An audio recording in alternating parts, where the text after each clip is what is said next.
বৌভাত বাড়ি নিমন্ত্রণ রক্ষা করতে যাচ্ছিলাম বারুইপুর টু বর্ধমান, পূর্ব বর্ধমান ভাতার।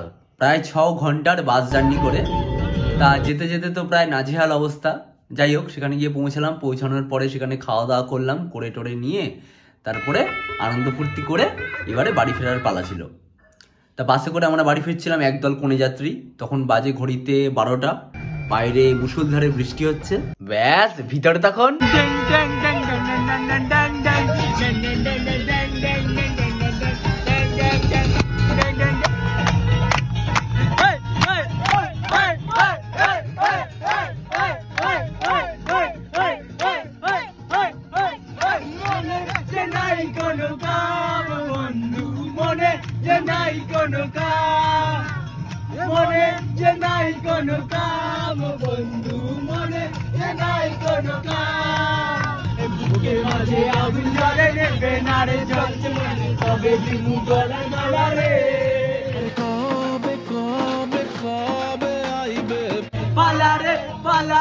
পালারে কবে